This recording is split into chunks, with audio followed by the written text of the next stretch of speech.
Coucou tout le monde, on se retrouve pour un tuto rangement, les rangements tampons comme ceci de chez Action avec le Dies. Donc moi je mets dans des petites pochettes comme ceci, donc c'est pas compliqué à faire.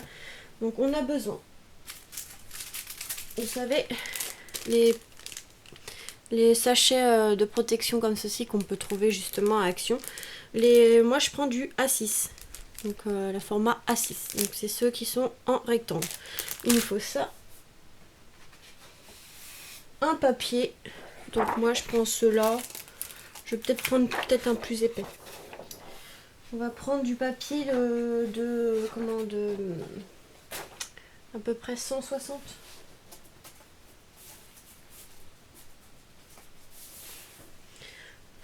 Grammes, voilà. Donc ça, et du ruban magnétique justement de chez Action. Donc je sais pas s'il m'en reste encore, il ne va pas m'en rester beaucoup. Hop. Non, pas celui-là. Voilà, les rubans magnétiques comme ceci de chez Action. Il y a un dévidoir, moi je l'enlève. Ça prend de la place pour pas grand chose. Donc, on va prendre la petite pochette. Donc ça c'est une vidéo qu'on m'a demandé. Hop, je vais garder ça pour la prochaine fois. Hop, voilà. Alors, donc les pochettes se constituent comme ceci. Vous avez une ouverture ici. Vous verrez pas très bien, il y a une ouverture ici.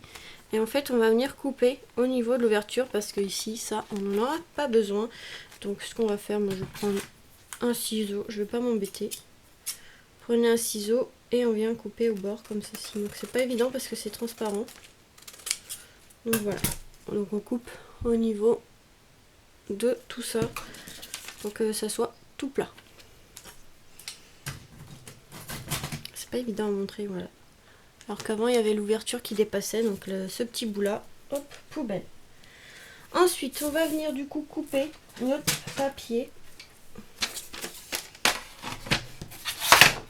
Donc les pochettes font 13 du coup par à peu près 17, enfin 16,8. Donc ce qu'on va faire, c'est qu'on va venir couper à 12,5, vu que la pochette fait 13,5, donc on va couper un peu plus petit. Entre 13,5 et 13,7. Entre 12,5 et 12,7. Et ici, on va venir couper à 16,8 à peu près. Voilà.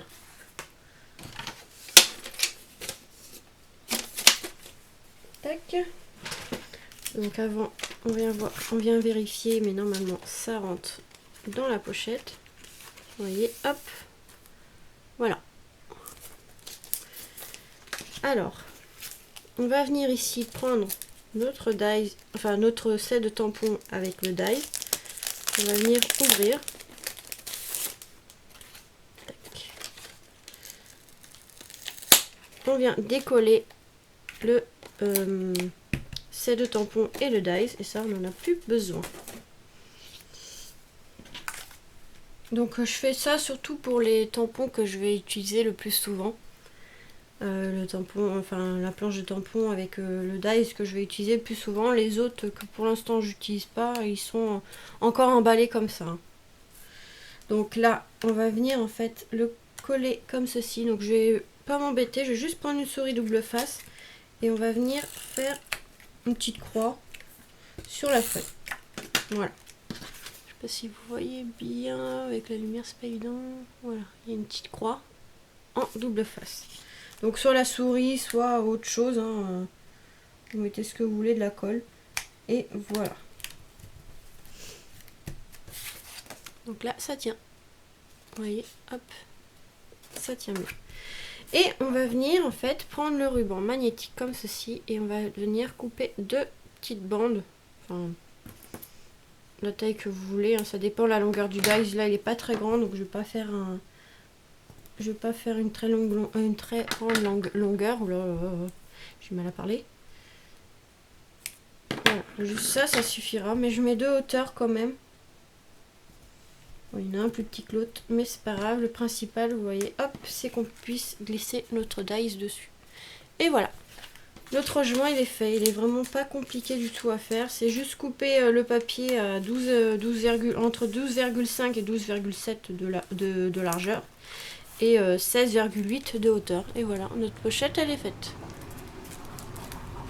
Donc voilà pour ce petit tuto, vous voyez, hop, pour ceux de Noël, j'ai fait la même chose. Comme ça on a l'ensemble dans le même paquet. Parce que les pochettes comme ça, ils sont bien de sélection, moi j'aimerais bien les laisser dessus, mais le problème c'est que les plastiques sont... Voilà, ça s'abîme assez... comme il faut tout le temps ouvrir ici, ça s'abîme assez vite, que là en fait on a juste à glisser le tout comme ceci, prendre le petit tampon qu'on a besoin ou le petit dies et hop, après une fois qu'on a fini on reglisse. Donc on tire moins sur la pochette que là il faut enlever, il faut ouvrir, enlever le carton là avec le dies et hop, ça abîme vite fait. Ici ça a tendance à s'arracher. Donc voilà pour ce petit tuto. J'espère que du coup ça vous aura donné des idées de rangement pour les vôtres. Ou après il suffit d'acheter sur AliExpress des pochettes transparentes comme ça, en longueur un peu comme ceci, hein. Et vous faites la même chose, sauf que vous laissez directement sur vos... Moi je pense que c'est ce que je vais faire, ça m'évitera de couper les papiers, ça sera directement comme ça, je sais pas, je vais voir après, on verra plus tard, c'est pas urgent, mais au moins déjà une idée de rangement. Voilà comment j'ai fait cela. Voilà, je vous fais des gros bisous et je vous dis à très vite pour de nouvelles vidéos. Bisous!